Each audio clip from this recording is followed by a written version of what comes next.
your character. You select your super art.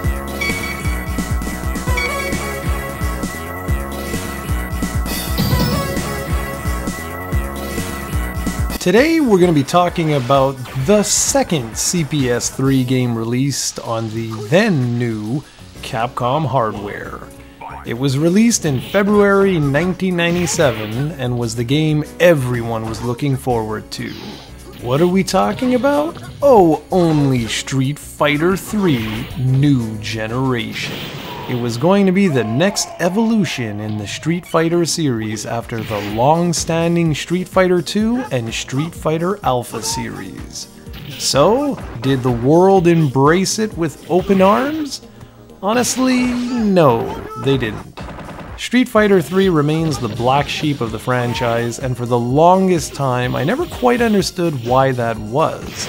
Upon booting the game up for this review though, I came away with potentially seeing where people just didn't get into it. Let's talk about those elements right now. For one thing, the roster. Capcom wanted to make Street Fighter 3 a direct sequel to Street Fighter 2. They didn't want any of the previous characters to return, with the exception of both Ken and Ryu. And it's evident.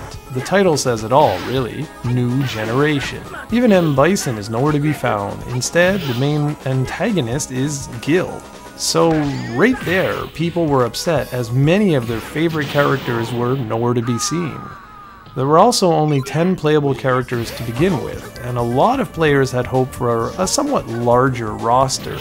Throw in vastly unique gameplay additions, which make Street Fighter 3 New Generation one of the most technical fighting games out there, and you can start to piece together why some fans just didn't connect with it. Some of those gameplay features include the ability to dash or retreat, high jumps, recovers, and leap attacks, which are reminiscent of hop attacks from the King of Fighters series. Capcom also decided to remove air blocks, which were quite popular in Street Fighter Alpha. By and far, the biggest gameplay mechanic added was the Parry System. This requires absolutely perfect timing, and it's why you'll barely see any of it done in this video, but parrying allows you to essentially absorb an incoming attack and counter your opponent. If you know anything about Evo Moment 37, which is technically one of the most impressive feats ever performed in front of a live audience at an esport event, then you know how critical parrying can be. It's an incredible gameplay mechanic. You simply need to press towards or down at the precise moment an attack is about to connect. If you have godly timing, then you can pull off some incredible counters, such as the amazing Evo Moment 37. Street Fighter New Generation's other big gameplay addition is that of Super Arts, which work exactly like Super Specials. There's a Super Arts meter that will slowly fill during the match, and once it's stocked you can perform a select special arts move. When you choose your character, you select one of 3 different moves. Depending on the move selected, you can stock varying amounts of Super Arts meter. Because New Generation is running on the CPS-3 hardware, you can expect an incredible level of detail in the animation of characters. Each character has between 700 and 1200 frames of animation, and the game runs at a locked 60 frames per second, which is just incredible.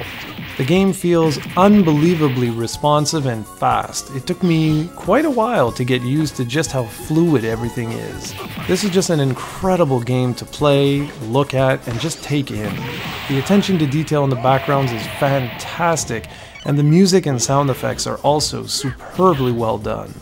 Next week I was scheduled to review Street Fighter 3 Second Impact, as it's the third game released on the CPS-3. However, I've been unable to get the game to load onto my CPS-3 motherboard for some reason. So alas, I'm gonna have to skip Second Impact and move directly to Third Strike in a couple of weeks. This means we'll be taking a look at JoJo's Venture next week instead of Second Impact, and I apologize for that, but that's what happens when you're dealing with old arcade components. Sometimes things just don't work out. As for Street Fighter 3 New Generation, it comes highly recommended, even if it does feel weird not seeing so many familiar faces. The game that really set this series off though is Third Strike, and thankfully I have that bad boy all good to go. If you're looking to play this game on a home console, you can pick up a compilation disc called Street Fighter 3 Double Impact, which includes both New Generation and Second Impact. I've reviewed that compilation game on the Dreamcast several years ago, so be sure to check out the Dreamcast playlist if you're interested in seeing how well that version holds up. Needless to say, Street Fighter 3 New Generation is a highly recommended fighter for fans of the genre. Round 1, fight!